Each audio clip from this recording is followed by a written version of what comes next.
Hello everyone, welcome to YouTube channel. और आज का कंटेंट है IP header and ethernet header. सबसे पहले मैं आप लोगों के साथ आईपी हेडर डिस्कस करूंगा।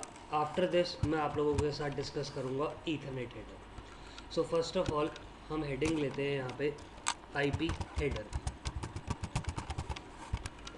अब आईपी हेडर की इंफॉर्मेशन देखेंगे, इसकी फील्ड्स देखेंगे। आईपी हेडर ड्रॉ करने के लिए सबसे पहले मैं टीसीपी की तरह यहाँ पे भी एक बड़ा सा ब्लॉक ले लूँगा और इसके अंदर हम 5 फील्ड्स ऐड करेंगे, 5 रोज ऐड करेंगे। First row, second row,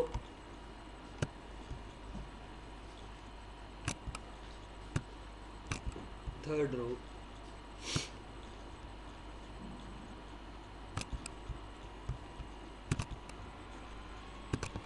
fourth row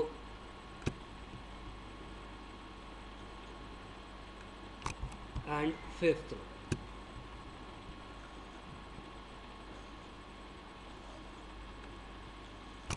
after this जो हमारी सिक्स्थ रो होगी वो ऑप्शन फील्ड है। बाय डिफ़ॉल्ट ऑप्शन फील्ड का यूज़ नहीं होता और इसके नीचे हमारे पास जो इन्फॉर्मेशन होगी वो होगा डेटा। ना this is your option field और बाय डिफ़ॉल्ट इसका साइज़ होगा 0 बिट्स या 0 बाइट्स। आपकी एक रो 32 बिट्स की है, स्टार्टिंग फ्रॉम 0 टू 31। तो बाय डिफ़ॉल्ट हम 5 रोज़ काउंट करेंगे, 32, 32, 32 एंड 32। अगर हम इसको ऐड करेंगे तो हमारे पास 160 बिट्स आएगा। अगर 160 बिट्स को मैं यहाँ पे डिवाइड करूँगा 8 से तो हमारे पास आएगा 20 बाइट्स। आफ्टर दिस अब इसकी रोज़ की इंफॉर्मेशन लेंगे। इसके अंदर कौन कौन से हमारे पास फील्ड्स आएंगी। देखिए, सबसे पहले जो लास्ट की 2 रो है ये रिप्रेजेंट करेंगी सोर्स आईपी को and this row will represent destination IP. After this इसके बाद हम पहली रो के ऊपर चलेंगे, फर्स्ट रो पे। इस फर्स्ट रो को मैं सबसे पहले 3 पार्ट्स में डिवाइड कर लेता हूँ। This is your first part, 2 equal halves में। आफ्टर दिस वर्जन और इसके बाद आपके पास यहाँ पे आएगा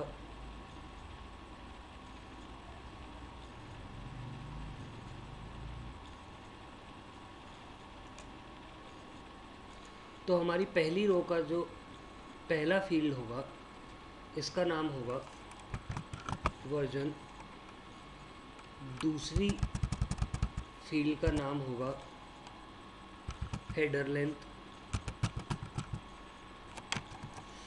दूसरी फील्ड का नाम है हेडर लेंथ। तीसरी फील्ड का नाम यहाँ पे होगा, you can say TOS, type of service और क्वालिटी ऑफ सर्विस।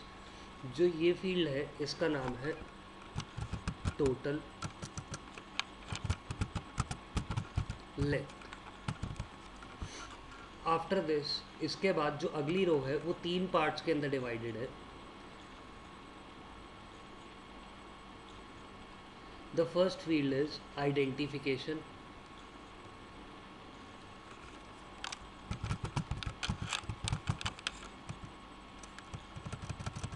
पहली फील्ड का नाम है आइडेंटिफिकेशन।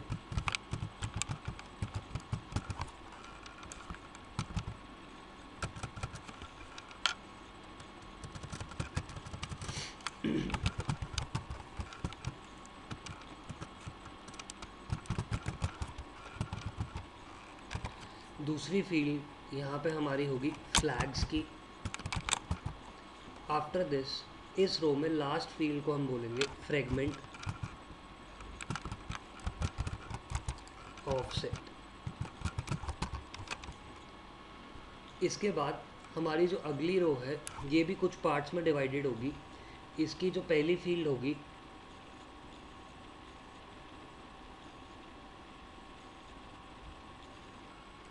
इसको हम बोलेंगे time to live TTL।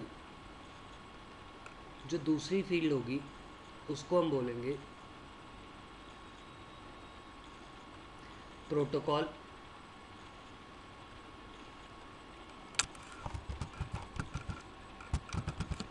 Number, and इसकी जो लास्ट फील्ड होगी उसको बोलेंगे हेडर चेकसम।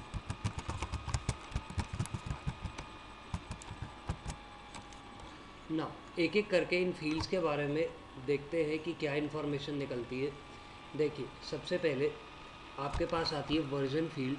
ये बताती है कि आपके आईपी का कौन सा वर्जन है। यहाँ पे IP version 4 is used over here. After this sorry ये फील्ड है हेडर लेंथ।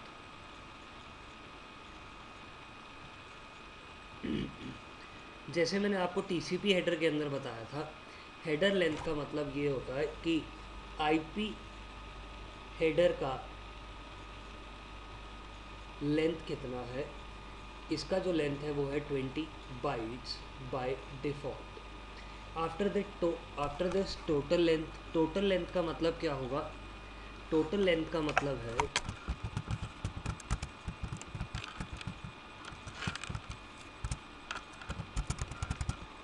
आईपी हेडर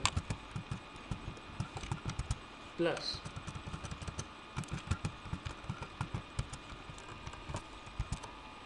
हमारे पास साइज़ आएगा किसका, डेटा का। तो अगर मान लीजिए मुझे यहाँ पे पूरे के पूरे लेयर 3 के ऊपर पेलोड का साइज़ देखना है, तो मैं वो कहाँ पे देखूँगा। I will see that in total length.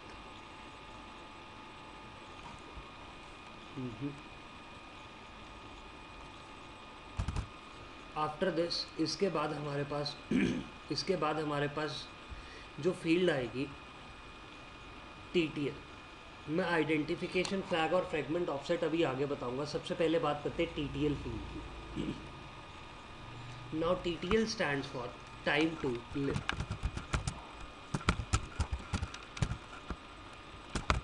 ये 8 बिट्स की फील्ड है। कहने का मतलब इसकी रेंज जो होगी वो होगी फ्रॉम 0 to 255। इसकी रेंज होगी। अब TTL फील्ड यूज़ किस लिए होती है, देखिए TTL को समझने के लिए आप इस सिनारियो को समझिए, आपको TTL समझ में आ जाएगा। लेट्स से आपके पास दो राउटर हैं, this is R1 and this is R2। Router 1 ने एक पैकेट रिसीव किया और राउटर 1 ने ये देखा कि इस पैकेट के अंदर डेस्टिनेशन आईपी एड्रेस था 10.1, यानी कि 10 के नेटवर्क के पास इस पैकेट को जाना है। राउटर 1 ने अपनी राउटिंग टेबल चेक की और उसने ये बोला कि 10 का नेटवर्क राउटर 2 से रीचेबल है। राउटर 1 इस पैकेट को राउटर 2 के पास फॉरवर्ड कर देगा। जब राउटर 2 इस पैकेट को रिसीव करेगा तो राउटर 2 अपनी राउटिंग टेबल चेक करेगा और राउटर 2 की राउटिंग टेबल के अंदर राउटर 2 की राउटिंग टेबल में एंट्री है कि 10 का नेटवर्क राउटर 1 के पास है। तो इस सिनारियो में राउटर 2 इस पैकेट को वापस राउटर 1 के पास फॉरवर्ड कर देगा। सॉरी आफ्टर दिस राउटर 1 के पास ये पैकेट वापस आया। राउटर 1 ने फिर अपनी राउटिंग टेबल देखी और इस पैकेट को राउटर 2 के पास फॉरवर्ड कर दिया। सेम चीज़ यहाँ पे भी हो रही है। नाउ अगर आप एक पैटर्न देखेंगे तो हमारा पैकेट एक लूप के अंदर फॉर्म है। क्लियर, यहाँ पे हमारा पैकेट किसके अंदर फॉर्म हो गया, एक लूप के अंदर। वो इस लूप से बाहर जा ही नहीं पाएगा। Now what TTL value will do here is, देखिए हम सिनारियो को दोबारा रिक्रिएट करते हैं। मेरे पास दो राउटर्स हैं।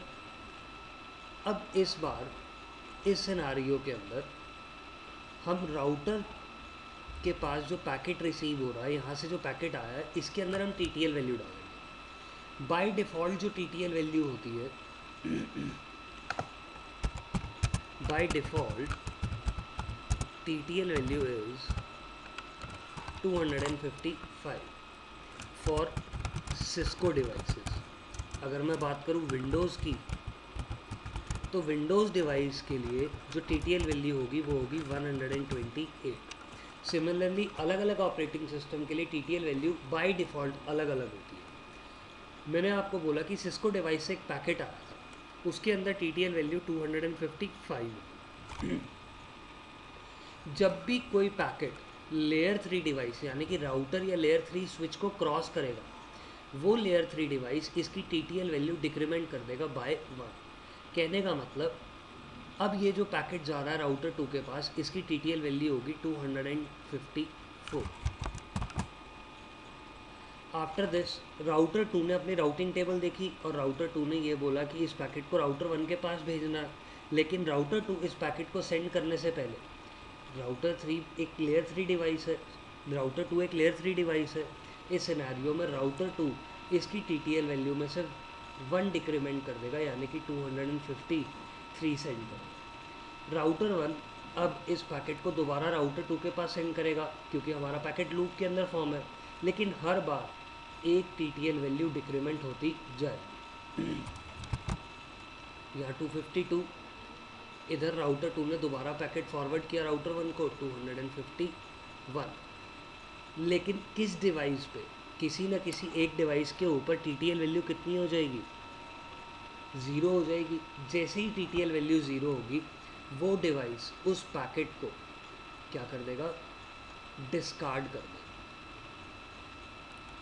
अब TTL वैल्यू का बेनिफिट क्या हुआ? TTL वैल्यू का बेनिफिट ये हुआ कि अगर हमारा पैकेट बाय मिस्टेक लूप के अंदर फॉर्म हो जाता है, वो लूप के अंदर ही घूमना शुरू हो जाता है, तो उस सिनारियो के अंदर जैसे ही TTL वैल्यू डिक्रीमेंट होगी, वो पैकेट भी वहाँ से डिस्कार्ड हो जाएगा, वो फॉर एवर इन दोनों डिवाइसेस के बीच में फॉरवर्ड नहीं होगा। This is the use of TTL। Interview के अंदर बहुत बार TTL का मतलब पूछा जाता है। आफ्टर दिस प्रोटोकॉल नंबर भी 8 बिट की फील्ड है। अब इस सिनारियो में प्रोटोकॉल नंबर क्या बताता है, देखिए। Protocol number, it's range is from 0 to 255. It tells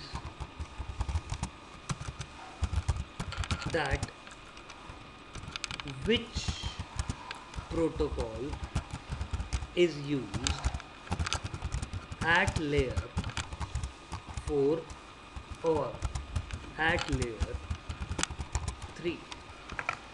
आपकी लेयर 3 या 4 के ऊपर कौन सा प्रोटोकॉल यूज़ हो रहा है, यहाँ पे हमारे को डिफाइन करेगा प्रोटोकॉल नंबर। फॉर एग्जांपल, अगर आपके पास TCP यूज़ हो रहा है, तो TCP का एक प्रोटोकॉल नंबर होगा। TCP लेयर 3 के ऊपर लेयर 4 के ऊपर ऑपरेट कर रहा है, TCP का प्रोटोकॉल नंबर होगा 6। It is pre defined. अगर UDP यूज़ हो रहा है तो 70, ये भी लेयर 4 का प्रोटोकॉल है। लेकिन अगर लेयर 3 के ऊपर आप यूज़ कर रहे हैं ICMP, तो उसका प्रोटोकॉल नंबर होगा 1। अगर लेयर 3 के ऊपर आप यूज़ कर रहे हैं EIGRP, तो EIGRP का जो प्रोटोकॉल नंबर होगा वो होगा 88। सिमिलरली लेयर 3 के ऊपर अगर मैं यूज़ कर रहा हूँ OSPF, तो उस केस में हमारा प्रोटोकॉल नंबर होगा 89। अगर लेयर 3 के ऊपर ही मैं प्रोटोकॉल यूज़ कर रहा हूँ GRE, जेनरिक राउटिंग एनकैप्सुलेशन का प्रोटोकॉल नंबर होगा 47। तो सिमिलर वे में हमारे हर प्रोटोकॉल के लिए जो लेयर 4 और 3 पे यूज़ हो रहा है, उसका एक प्रोटोकॉल नंबर होगा, और वो कौन सी फील्ड में यूज़ होगा, in protocol number field. After this header checksum किस लिए यूज़ होता है? Header checksum is use to find error in IP header. Transmission के टाइम पे अगर कोई एरर आ जाएगा तो वो कैसे पता चलेगा? With the help of header checksum. Header checksum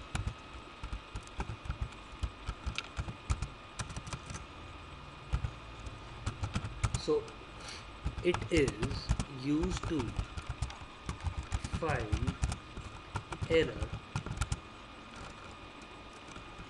in IP header.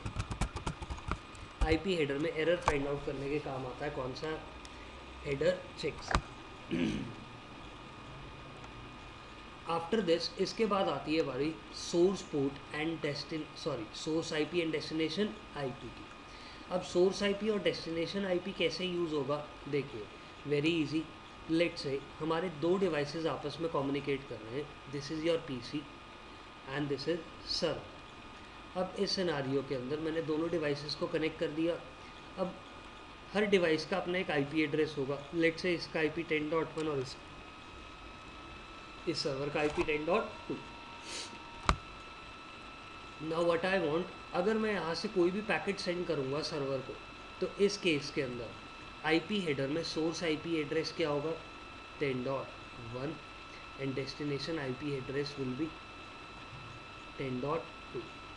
After this, इसके बाद अगर मान लीजिए यहाँ से कोई ट्रैफिक आ रहा है, तो उस केस में सोर्स और डेस्टिनेशन आईपी एड्रेस रिवर्स हो जाएंगे। Source IP address here will be 10.2 and destination IP address will be 10.1. After this, source IP destination IP का मतलब हमारे को पता चल गया। Option field by default set नहीं होगी, लेकिन अगर कुछ एक्स्ट्रा पेलोड है तो वो हमारा कहाँ पे जाएगा? ऑप्शन के अंदर। रिमेनिंग पोर्शन, अब इसके बाद हमारे पास जो दो फील्ड्स, एक रो रह गई है, कौन सी? ये वाली, और एक फील्ड रह गई है टाइप ऑफ सर्विस। देखिए, टाइप ऑफ सर्विस एक्चुअल में डील करता है क्वालिटी ऑफ सर्विस से। TOS stands for type of service. ये फील्ड डील करती है किससे? Quality of service.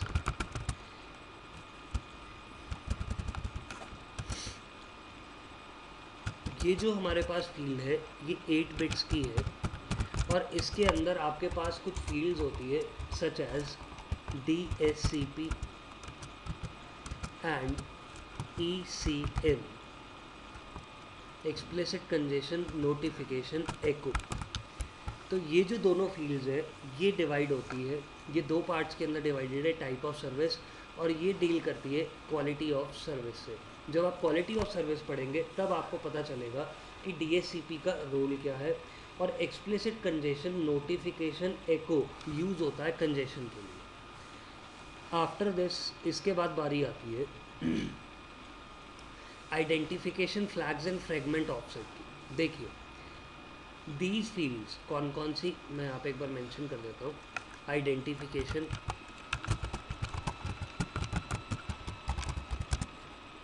Flags and fragment offset. ये जो फील्ड्स हैं ये डील करती है किससे? जब मैं लेयर 3 के ऊपर फ्रेगमेंटेशन परफॉर्म करूँगा। अब लेयर 3 के ऊपर फ्रेगमेंटेशन हम परफॉर्म तो करेंगे, लेकिन फ्रेगमेंटेशन का मतलब क्या होता है? देखिए, फ्रेगमेंटेशन का मतलब होता है dividing A data into small chunks of data is known as fragmentation। अगर मैं लेयर 3 के ऊपर डेटा को डिवाइड कर दूं छोटे छोटे चंक्स के अंदर, उस प्रोसेस को मैं बोलूँगा फ्रेगमेंटेशन। अब फ्रेगमेंटेशन होता किसकी हेल्प से है? देखिए, fragmentation is done with the help of MT, maximum transmission unit, और बाय डिफ़ॉल्ट वैल्यू होती है 1500 बाइट्स। किसकी? Of every interface. Of router. अब ये फ्रेगमेंटेशन का मतलब क्या होगा, एक बार ज़रा इधर देखते हैं। लेट से हमारे पास एक डिवाइस था, इसने ट्रैफिक को क्या किया, रिसीव किया। जैसे ही इस राउटर ने इस ट्रैफिक को रिसीव किया, अब इस राउटर को ये ट्रैफिक आगे फॉरवर्ड करना। अगर ये राउटर इस ट्रैफिक को आगे फॉरवर्ड करेगा तो इस सिनेरियो के अंदर लेट से ये जो ट्रैफिक था इसका साइज़ था एट लेयर 3, इसका साइज़ कितना था, I am saying that 2000 bytes था इसका साइज़। लेकिन कभी भी लेयर 3 के ऊपर आप 2000 बाइट्स के डेटा को एज इट इज़ सेंड नहीं कर सकते। एक्चुअल में आपका ये जो इंटरफेस है, इस इंटरफेस की एक MTU वैल्यू है, मैक्सिमम ट्रांसमिशन यूनिट। इसका मतलब ये कि वो मैक्सिमम कितना अमाउंट का डेटा एक बारी में ट्रांसमिट कर सकता है। बाय डिफ़ॉल्ट साइज़ कितना है, 1500 बाइट्स। अगर 1500 बाइट्स इसका MTU साइज़ है तो मैं कभी भी 2000 बाइट्स के डेटा को एज इट इज़ ट्रांसमिट नहीं कर सकता। इस सिनारियो में हम क्या परफॉर्म करेंगे, फ्रेगमेंटेशन। फ्रेगमेंटेशन में मैं इसके दो पार्ट्स, इस डेटा को दो पार्ट्स में डिवाइड कर दूंगा, एक 1480 बाइट्स के अंदर और दूसरा जो हमारा होगा वो कितने बाइट्स का रह जाएगा, 520 बाइट्स का। तो मैंने इसके दो फ्रेगमेंट्स कर लिए। मैंने यहाँ पे 1480 बाइट्स इसलिए लिया है क्योंकि मैं इसके अंदर 20 बाइट्स का IP हेडर भी ऐड करूँगा। अगर हम IP हेडर भी ऐड करेंगे 20 बाइट्स का तो मेरा पूरा का पूरा पेलोड 1500 बाइट्स हो गया, और इधर भी 20 बाइट्स तो 540 बाइट्स। तो मेरे दो पार्ट्स में डिवाइड होकर डेटा जाएगा एट लेयर 3। दिस पार्ट और this process is known as fragmentation. आपकी आइडेंटिफिकेशन फील्ड, फ्लैग फील्ड और फ्रेगमेंट ऑफसेट फील्ड यहीं पे यूज़ होती है। अब फ्लैग्स आपकी 3 बिट्स की field, flag is of 3 bits. अगर मैं यहाँ पे आपको फ्लैग की बिट्स बताऊँ तो फ्लैग्स हमारे पास 3 बिट्स का है, और उस 3 बिट्स में भी हमारे पास 3 फ्लैग्स है। The first one is reserve, जिसकी वैल्यू हमेशा 0 रहेगी। The second one is MF। MF stands for more fragment. After this, the third flag is DF. DF stands for don't fragment. Now, MF bit कब on होगी, देखिए जब आपके पास और fragments आ रहे होंगे, when more fragments are coming of a packet, then MF bit will be on. अगर और पैकेट्स आ रहे होंगे तो MF बिट ऑन होगी, नहीं तो हमारी MF बिट ऑन नहीं होगी।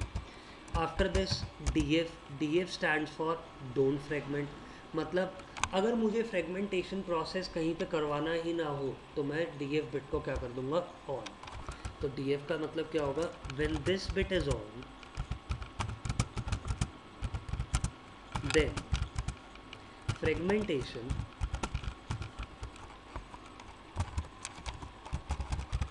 will not be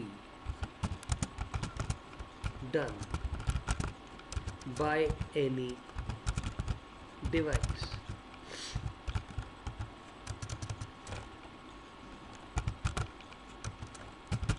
किसी भी डिवाइस के थ्रू फ्रेगमेंटेशन प्रोसेस नहीं होगा।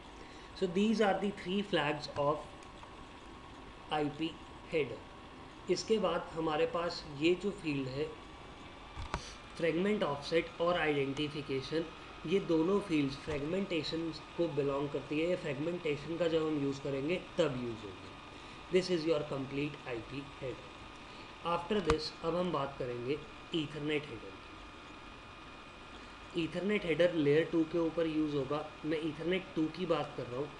एक बार ज़रा देखते हैं कि ईथरनेट हेडर के अंदर क्या क्या इन्फॉर्मेशन है। एक ही रो होगी इसके अंदर। सबसे पहले आपके पास फील्ड आएगी प्रीएम्बल।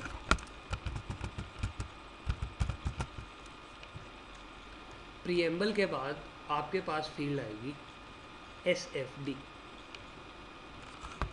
SFD। इसके बाद जो अगली फील्ड है ईथरनेट हेडर के अंदर वो होगी डेस्टिनेशन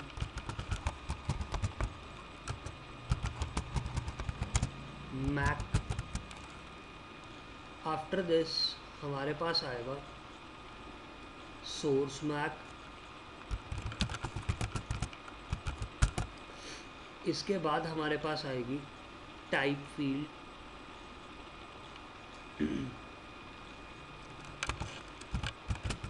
टाइप फील्ड के बाद हमारे पास यहाँ पे आएगा डेटा, जो अपर लेयर से ईथरनेट लेयर के ऊपर आया है वो डेटा यहाँ पे आएगा। एंड लास्ट में हमारे पास जो फील्ड होगी उसको हम बोलेंगे FCS, फ्रेम चेकसम।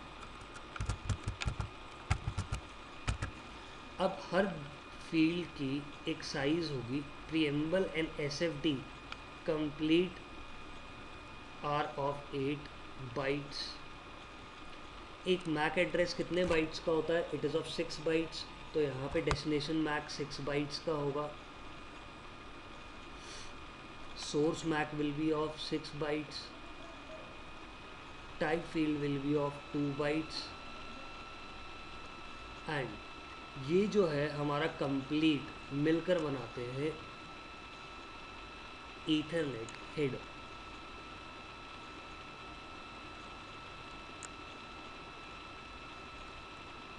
जो FCS फील्ड है यहाँ पे ये हमारा होगा ईथरनेट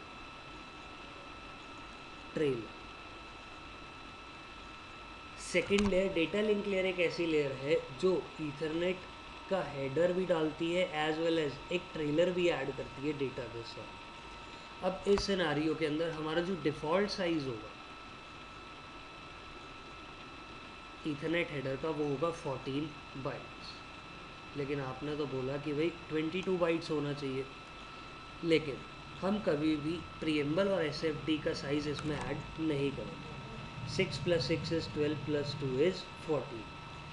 आफ्टर दिस अब एक एक फील्ड के बारे में देखते हैं। सबसे पहले बारी आती है प्रीएम्बल एंड SFD।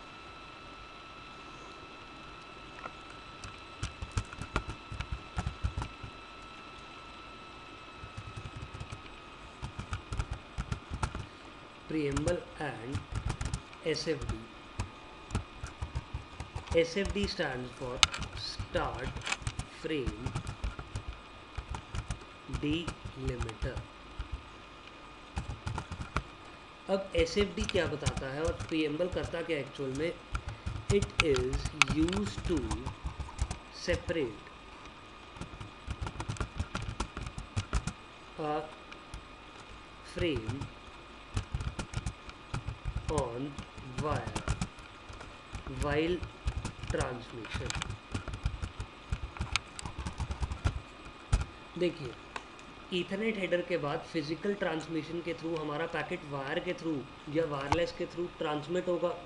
अब इस सिनारियो के अंदर लेट से मेरे पास 2 फ्रेम्स हैं, एक फ्रेम ये और एक फ्रेम ये। जब रिसीवर इनको रिसीव करेगा उस सिनारियो के अंदर उसको कैसे पता चलेगा कि यहाँ से हमारा एक फ्रेम एंड हो रहा है और दूसरा फ्रेम स्टार्ट हो रहा है? It is done with the help of preamble and SFD। After this destination MAC and source MAC address. Let say यहाँ पे हमारा ये PC है और ये हमारा server, this is PC।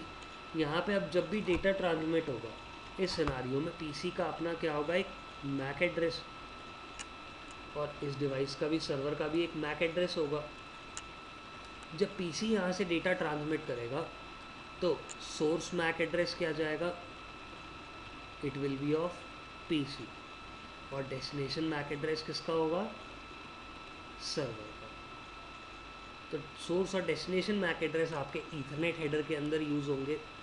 After this type field, देखिए ये 2 बाइट की फील्ड है। कौन सी फील्ड? टाइप।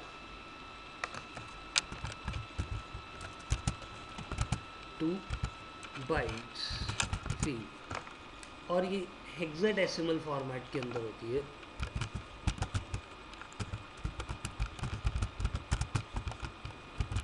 हेक्साडेसिमल फॉर्मेट के अंदर इसकी वैल्यूज़ होती है। अब टाइप फील्ड बताता क्या है,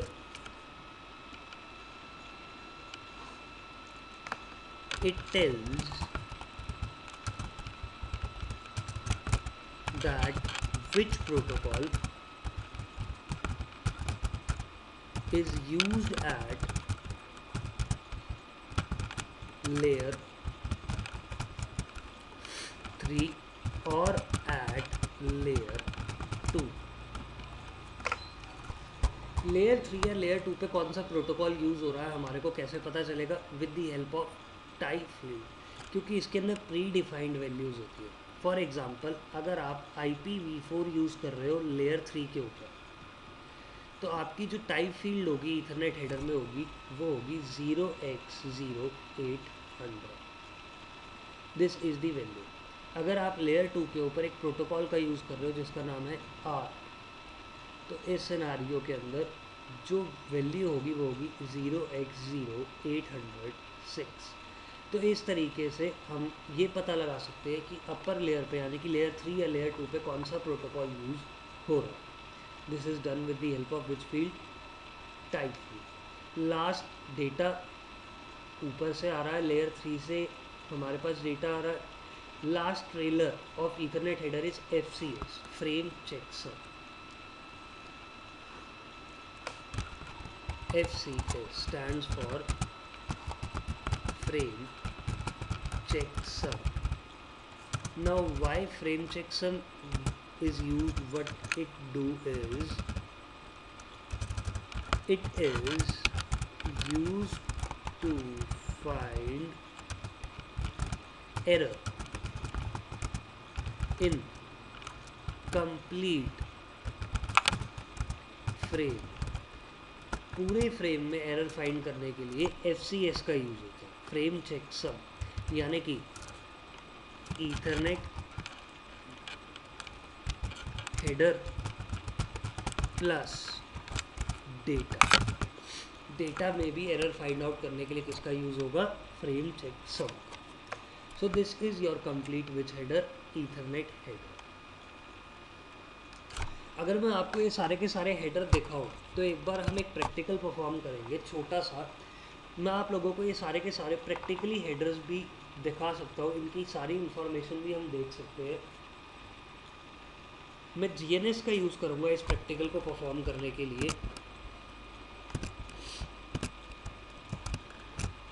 मैं यहाँ पे 2 राउटर्स का यूज़ करूँगा और इन दोनों राउटर्स के बीच में टेलनेट का यूज़ करेंगे हम।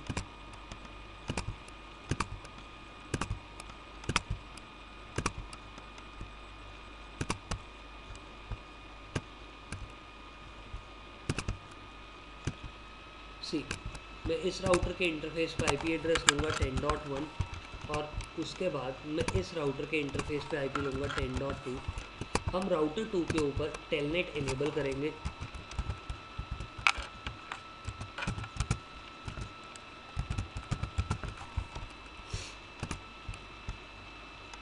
एंड मैं राउटर 1 से राउटर 2 को क्या करूँगा? एक्सेस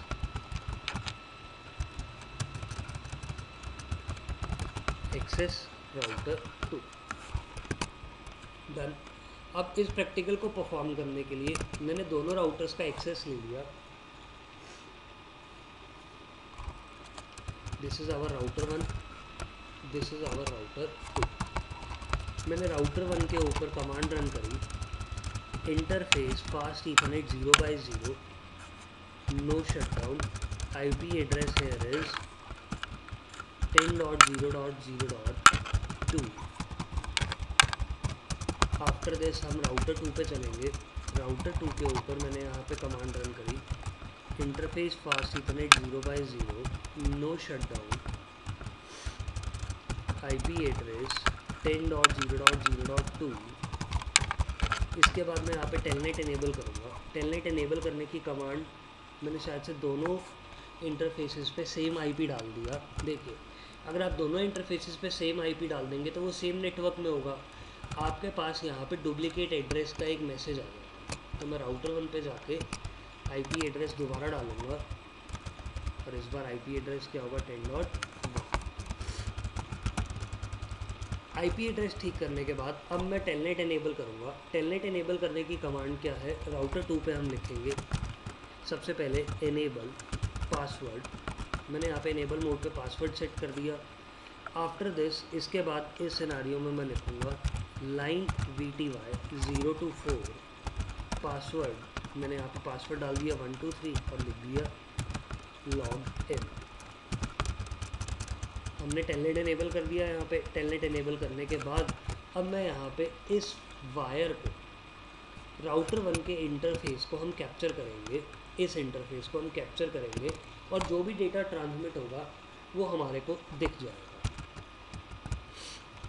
मैं राउटर 1 से राउटर 2 का एक्सेस लूँगा। टेलनेट TCP का यूज़ करता है, तो हम अभी कैप्चर में वही देखेंगे। मैंने यहाँ पे लिखा टेलनेट 10.0.0.2। जैसे ही मैंने यहाँ पे एंटर किया, मेरे से पासवर्ड मांग रहा है 1 2 3। मैंने एंटर कर दिया। देखिए हम राउटर 2 पे एंटर हो गए। This is not the main part. मैंने जो कैप्चर किया था यहाँ पे मेरे पास सारे के सारे पैकेट्स कैप्चर हो गए। अब हमारे को TCP देखना है। मैंने यहाँ पे क्या लिखा, एड्रेस बार में लिख दिया TCP। और अब हम TCP के सारे पैकेट्स देख सकते हैं। मैं किसी भी एक पैकेट को रेंडमली खोल के दिखा देता हूँ। जैसे ही मैंने यहाँ पे इसको ओपन अप किया, सी अब इस सिनारियो के अंदर हमारे पास अलग अलग हेडर्स का भी यूज़ हो रहा है। Just wait.